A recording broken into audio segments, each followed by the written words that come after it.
Welcome to the Find My Catalyst podcast. We all have problems we're looking to solve, and we know that there are solutions out there, but we struggle with this. How do we find the solution? Where does the nudge come from to help us take the next step and start solving tough problems? This podcast is designed to help you find your catalyst and take that next step. I'm Mike Simmons. I'm the founder of Catalyst Sale. This episode is brought to you by the Catalyst Sale Game Plan. It's our approach to goal setting and execution. If you head to catalystsale.com/game, you can find more information there.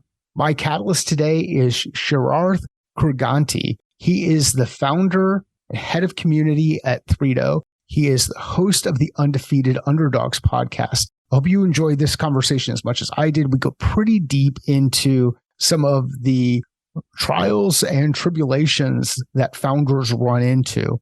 Let's get to the conversation. Sharath, it is awesome to meet you. How are you doing today? I'm doing well. Thanks for having me, Mike. I love the podcast name, Find Your Catalyst. And I'm a kind of like a person who always like finds my own catalyst, like do things and take action. So as I was telling you before. So yeah, excited to be on the pod. Where do you find your catalyst? Where do you typically go? Where do you find your catalyst? I think a lot of self-awareness, I would say, basically looking within and kind of questioning myself, where I am at, what I'm about to do, and most importantly, like where I want to head in the future, like the things I manifest about. So yeah, manifestation is something I kind of like practice on a regular basis. And definitely like those are all like something that comes within. But yeah, with the help of people, like I'm so fortunate to tell and surrounded by like, incredible people. So family, friends who always like care and like root for the best for me. And people and resources wise, like I also like not like quite a good reader, but I do read like, couple books here and there. And like here are some insightful podcasts and like, and follow people like who were like 10 steps ahead of me and like, or 3 steps ahead of me. So kind of like have like a student mindset and consume how they think and like kind of like get inspired and put it into action in my own life. What does manifest mean to you? It means a lot.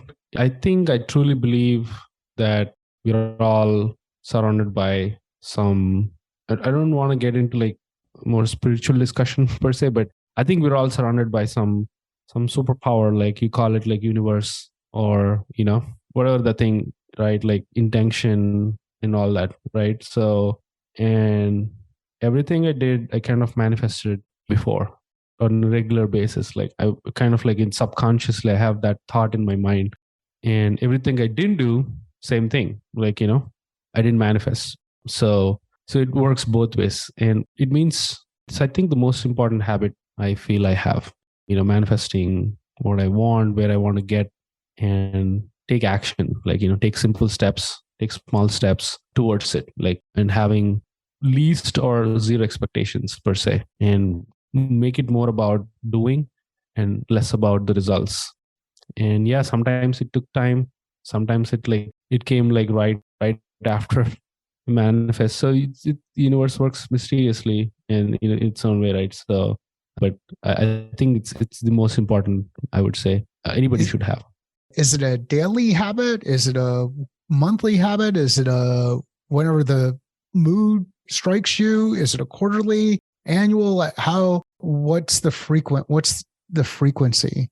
I used to do it like every single day. I think I had like this book, physical book I bought for myself, like an empty book where kind of like, write what I think, like what I manifest per se. I don't know if you can see visibly, but kind of like, write. And I only spend like 5 minutes. And I think I got inspired from Justin Khan. He's the founder of Twitch. Once upon a time, he's an investor. He went to YC and like he's one of the people who blended both the meta thinking as well as with the real world. So yeah, I think I read somewhere, I think one of his blogs mentioned that manifestation, not just him, read books from Wayne Dyer. He also like kind of like preaches about manifestation and intentionality, right? So I think to answer your question, it is not that frequent these days, I'll be honest.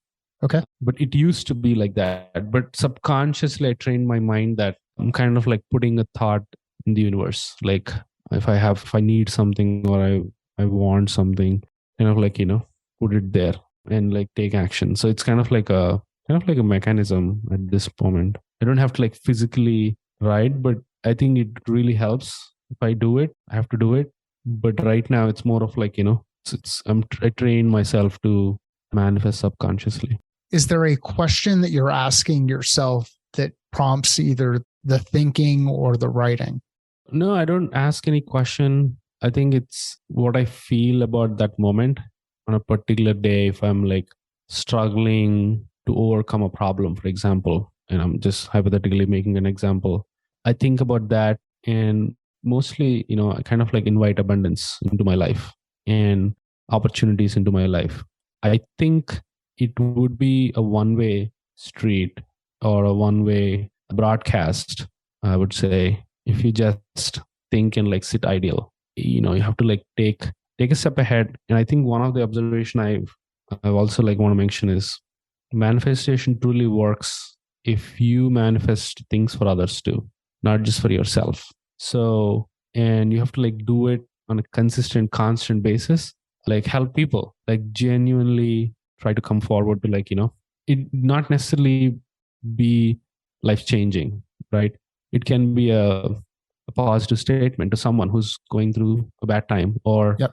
an uplifting gesture, or just like, just do, put things in place where you are like, okay, if I wish something for myself, what if I were the person on the other side and doing the things for others? Like if they wish something for themselves, right? Like what if I can be like the giver, right? And if so, I think most of the people like manifest as takers, and that's not like there is nothing right or wrong, because we're asking something, right? Like we want to like, receive. But once you also play the role of a giver, not a receiver, that changes a lot. And when you receive, you kind of like, you see the value. How do you go through the process of identifying what to manifest on behalf of others? I think mostly in the moment, I say, I don't process that a lot. Like, let's say I'm on Twitter and someone shipped a landing page or someone launched a product. Yeah. I think it's quite natural that they want some feedback, or they want some encouragement, or they want some sort of help, right? So, Sure. and mostly that, like, that's it. Like, you basically observe and like read people, what they want. And yeah, if someone is going through like really tough time and you know them, I think you just like you include in your thoughts, like, I wish X for this person genuinely. So I think, yeah, mostly observation and like acting quickly on it. Where does you had mentioned self-awareness earlier. Where does that self-awareness come from, or when did you realize, or how did you realize that self-awareness was a superpower or a critical piece for your success? I don't know. Honestly, I think I have like no footprint. Like at this point, kind of like flipped the switch on from off to on in terms of self awareness. I think it's a process, right? Like we have to fail a lot to realize. Yeah, I think you have to hit rock bottom. You have to like go through some extreme lows for yourself, and the realization kind of brings like where you're at. And when you do the next big thing or anything, you do things with self awareness. Okay, I know my reality, I know what I'm aiming for. And mostly that, I think the biggest impression that made on me about self awareness is from Gary Vee. He always talks about how people should be self aware. It's kind of like you said, it's kind of like a superpower if you implement on a day to day basis. And I think self awareness is also tied to gratitude, right? Like you have to be, once you practice what you have, and you kind of like let go things what you don't have, and you kind of like are very self-aware with your reality and you're pretty content. So I think, yeah, Gary Vee made a huge impression for sure on me, and I mean he's made tremendous impact on many people. I'm just one of them. And I think, yeah, it's about failing a lot and kind of quickly coming back. And in the process of coming back, you naturally tend to be very self-aware. And I think I kind of like doubled down on that. What's a failure that you can share? Like, where have you failed? I failed many times. Sometimes I fail on a regular. I think it's very subjective, right? So you kind of put or define failure for self, and you experience it. I think the biggest public failure I would say is this was back in 2016-ish, 2017. So I did this startup closing page. Okay. One of my friends, and I have like no clue, like zero clue about startups, like no idea, never did anything before. I kind of like at that point I was like more of like a consumer, not like a doer. I know things from a theory standpoint, but not from a practical standpoint, from like implementation. So, and like, I mean, we both spend like shit ton of money on that, and we both spend time on that, which was completely like the wrong way to do things. So yeah, we ended up like closing it without like even like launching it or getting our first paid customer or like anything. So that's, I think, the biggest failure, I would say. How much time did you invest before you figured out that, hey, there really isn't something here or need to close it down? I think close to 16 months. Okay. Yeah, close to like 2 years, I guess. What was the pressure like as you go through the process of, you get through the first year and then you're looking at things? What was the pressure like where you started to say, things just aren't clicking? I'm not starting to gain that traction, which means I'm not getting momentum and I'm not starting to get the right signals from the market. What was the pressure like for you?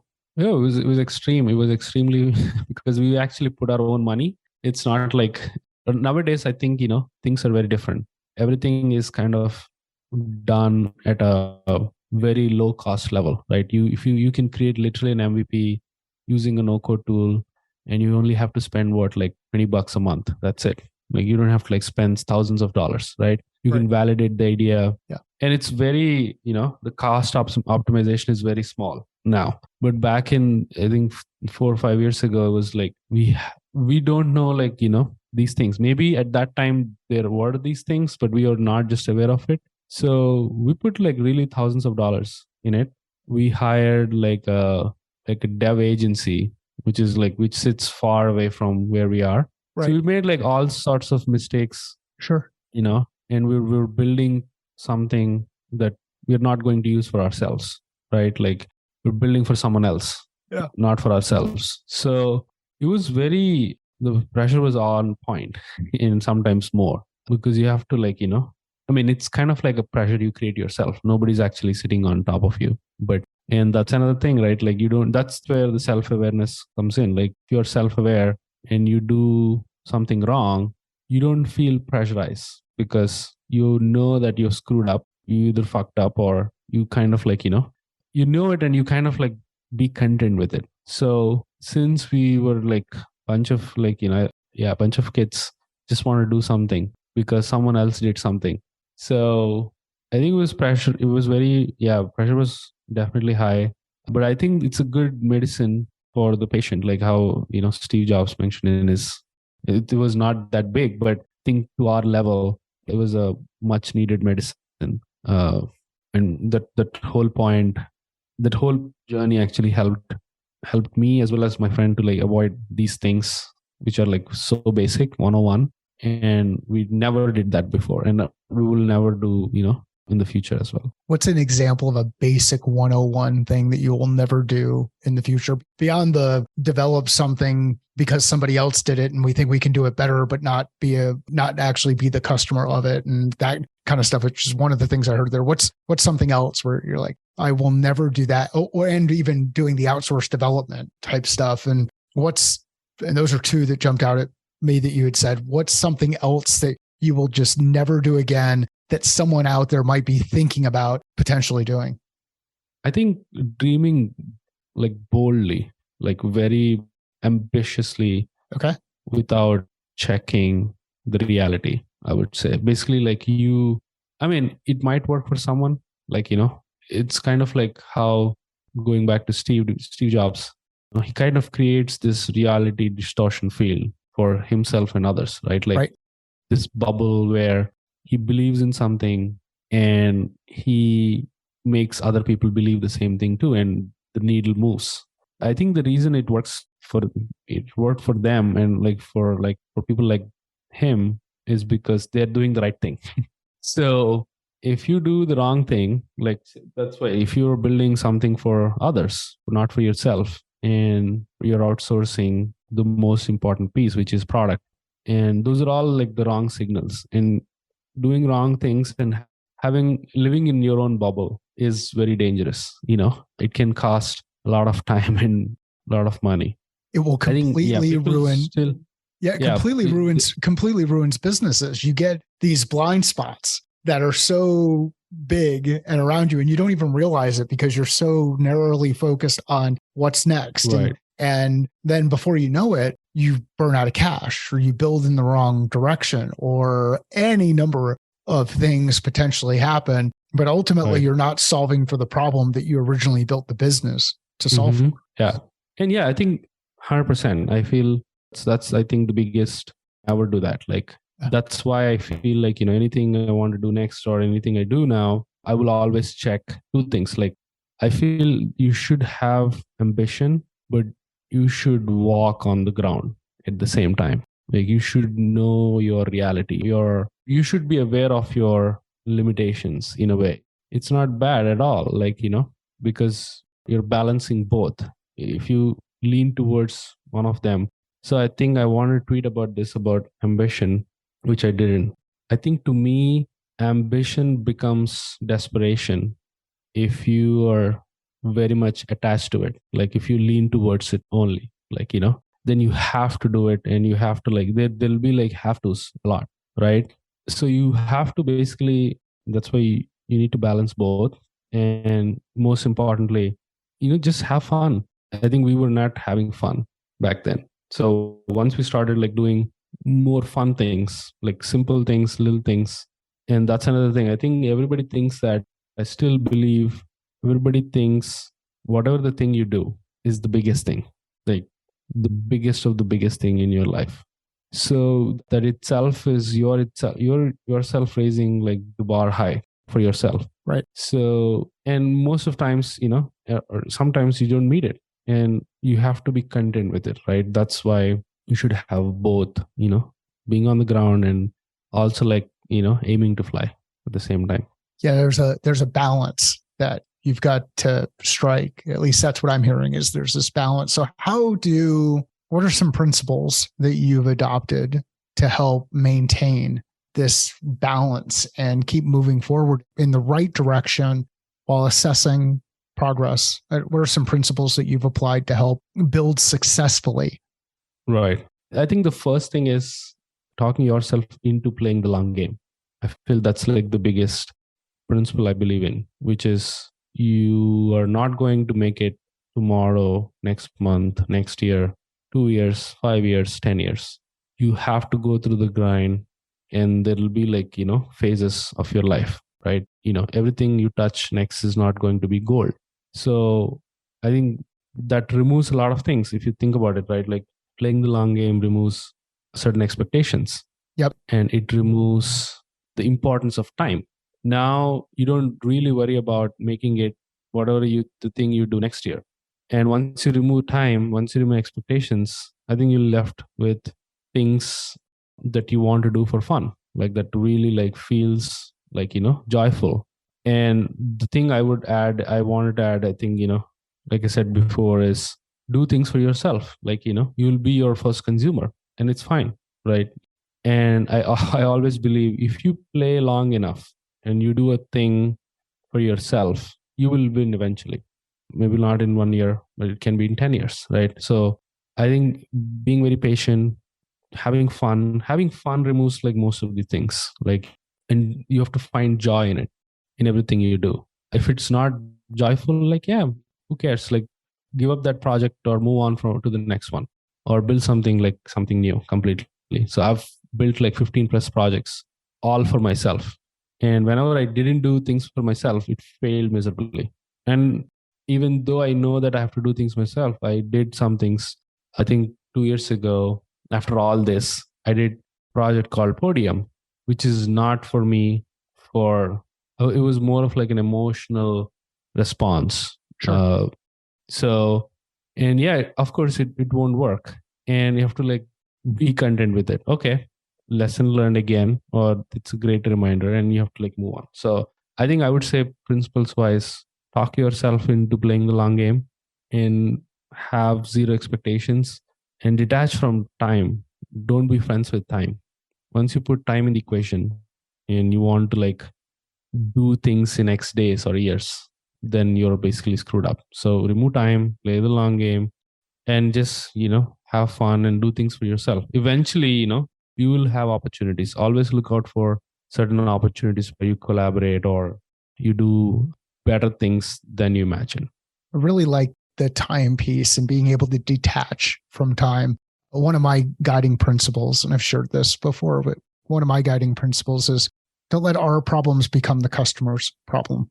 And a lot of times, especially in enterprise, SaaS, B2B sales, even B2C to some extent, we end up getting so focused on getting the deal done or getting the thing adopted or getting the next conversion. And what we're doing is we're starting to put ourselves first. We're putting our problems first, our timing problems, our investor problems, or whatever problems first before the other thing. So yeah, don't let our problems become our customer's problem.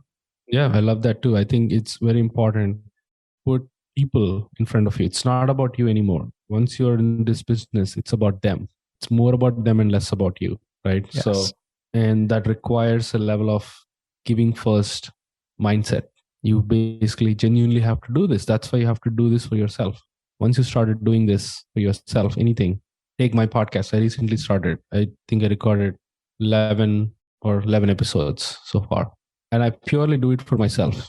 I love talking to people, folks, who are like ahead of me or who are like peers to me. And it's very interesting to have a conversation. And that's it. That's like the end story right there. If I go beyond saying, yeah, I have to like make X downloads, I have to hit this, I have to like record 20 episodes by end of December because I don't know why I have to do it. That's it. That's putting yourself, like you said, and you have to be selfish, but you should not cherish yourself. I love that. And just say it again so that everybody hears it. You have to be selfish, meaning you have to do things for your own because you find joy in it, but you shouldn't cherish yourself when things go wrong, like things go south or things are not working out. And I think that's like the right balance, right? Like that's where the sweet spot is. Once you figure that out, I mean, you're basically like pretty much unstoppable. Yeah. Well, and when you bring together the combination of this reality distortion field plus the not being beholden to time and at the same time focused on solving really, really hard problems, it's amazing what you can break through.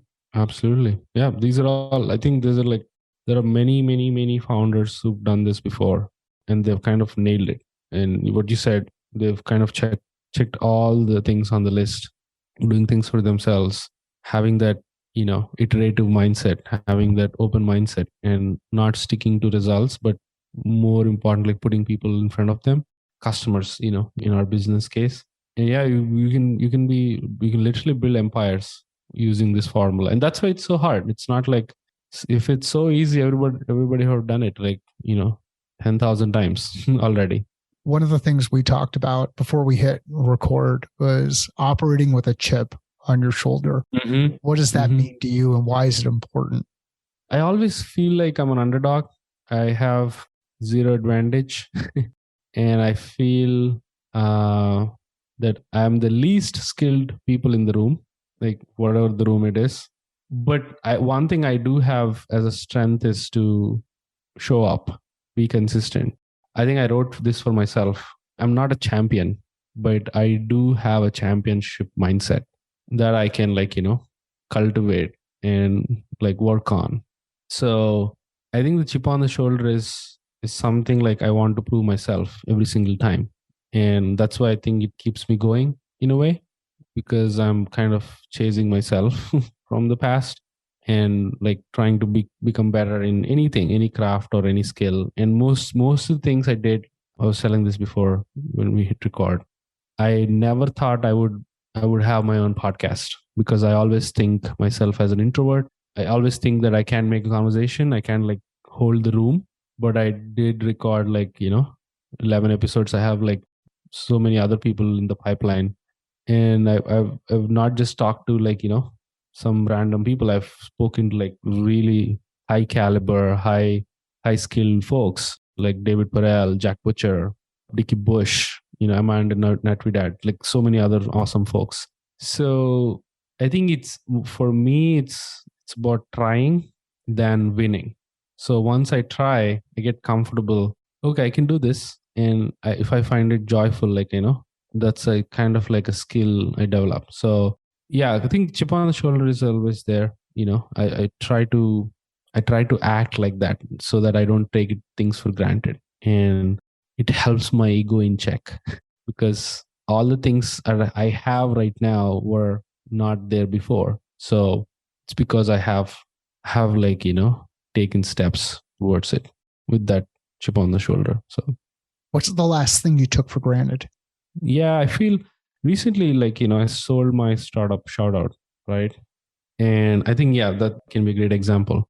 I started like the process of finding another founder the beginning of 2022.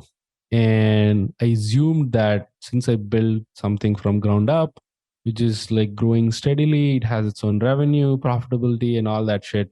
I kind of assumed that I will get like, what the market offers more than that. Like the price in the SaaS business, like you get like 5x or 6x ARR.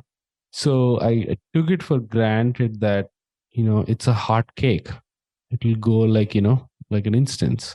So I began this journey in 2022 and the beginning of January. And it took me like literally sweet 11 months to go through the whole transition because I've kind of realized myself that founders will like crave for the platform for shout out. So it's again like so I kind of like lowered my expectations. I said, you know what, if I can get $1 more than what we have in terms of revenue, I'm happy. At some point I felt like, you know what, I don't want $1, this will burn to the ground.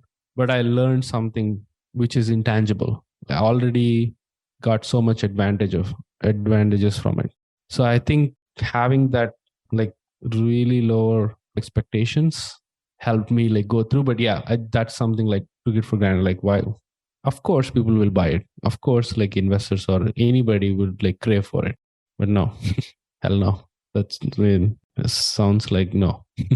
So let's talk a little bit about Shout Out and the journey that you went through there. What can you share with folks who aren't familiar with the business? What did that journey look like? What are some lessons learned? What did you learn throughout the process? Mm-hmm. Yeah, I mean, oh my God, it's one of the best experience I had in my entire life, because the thing is, you have to do everything by yourself on your own.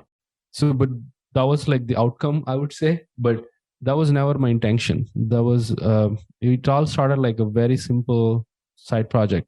And the whole idea is to gather social proof for yourself. Like on Twitter, you praise others, you get these awesome testimonials, I would think you would call that, or like positive reviews about your product and whatnot. Once Twitter is like, it's an infinite pool. Once you tweet something, it can like, get lost in very easily. So the idea is to like, put all of those under one place. That's it. So you can actually attract more customers or your future prospects or your investors, whatnot. Like you can build trust on top of this, the social proof you get. Yep.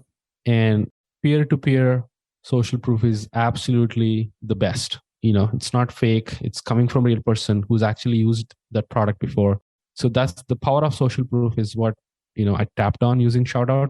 And it was all started like a very simple landing page. I launched it, got like I think 200 signups on day one on the wait list. Then I saw, you know what, this is happening. Let me actually like ship an MVP. So shipped an MVP using no code tools. Then I think Julian Shapiro is the first person who said, you know what, I will buy it if you make this as a product and you do XYZ features. Since I'm non-technical, I don't know how to code. Yeah, I actually went on Twitter and said, I have an MVP, I have the reasons to work with me, to collaborate with me. Who's interested? So I kind of crowdsourced my co-founder, Curtis. I found him. We built this beta platform, gave it to early adopters like KP, a bunch of folks like Ash, Wit. There are so many others who use the platform. And yeah, we launched on Product Hunt. We got the Maker Grant Award from Product Hunt. And we went from zero to $1,000 MRR in 10 weeks, very fast. Very it's fast. Super fast. Yep. And it was we went viral. People were loving the product. We built the brand out of it. I saw the power of momentum. So that's the biggest lesson I would say, which is if you're building something and if you are not talking about it every single day, please assume that your startup is dead. Nobody gives a fuck about your startup if you are not mentioning about it on Twitter or anywhere, on a podcast, or create content around it. You have to buy a piece of real estate in people's mind. Yes. Or else they'll forget. So that's what I did. All 2021, I would say all, but the first 6 months was very aggressive in terms of creating content. I built the whole thing in public. So I was very transparent with the numbers. Every week I used to post okay, we got customers, or this is the churn. And sometimes I had no sales, nobody actually bought it. I was yeah, we had a shitty period. So I was very transparent, exhibiting the highs as well as the lows. I think that's why a lot of people love it. And yeah, things fall apart, right? It's not again, you don't take the things for granted. So what happened was, yeah, my co-founder went in a different direction. I was in 9 to 5 jobs. I still have, when all the period of Shoutout, I still had my 9 to 5 job due to my visa issues. I'm I don't have a citizenship here, or I'm not an American. So I had to maintain my status. I had to hustle. I did all that. Yeah, basically we kind of drifted a little bit because of priorities and whatnot. Sure. And we thought, you know what? We had a wild run all through 2021, and let's actually close it on a high note. So that's when we decided, let's actually sell it. So going back to the story, yeah, took it for granted, but nobody came. We got a couple of offers, 6-figure offers, but never materialized.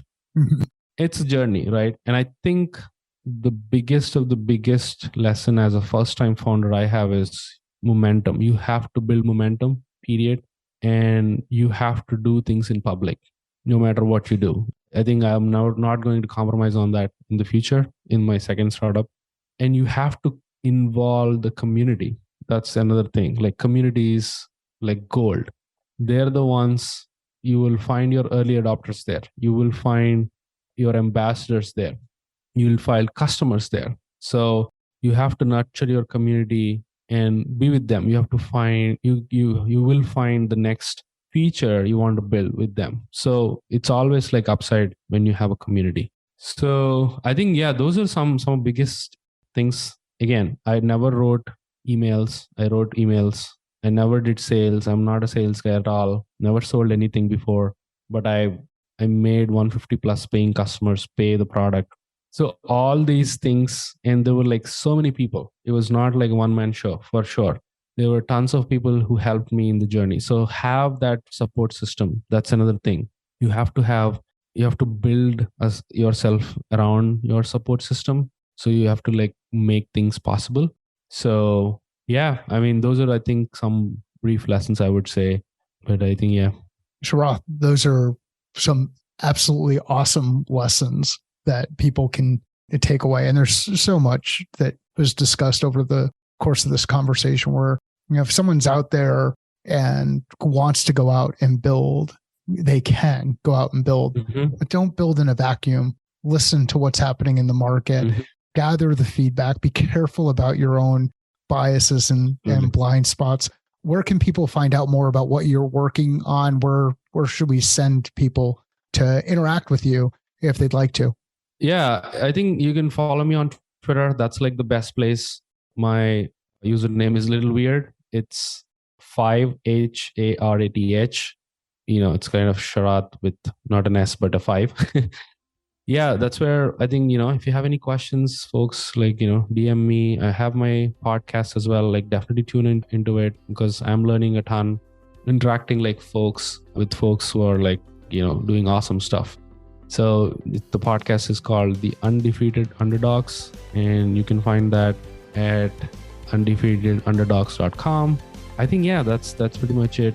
That's where I think, people can find me. Awesome. And we'll include links in the show notes. If you know of somebody who would value or gain something from this conversation, please share it with them. Let Sharath and I know via Twitter. And we're both active on Twitter. It's a great way to share. Sales is a thinking process. Business is a thinking process. Life is a thinking process. How are you thinking differently about your process?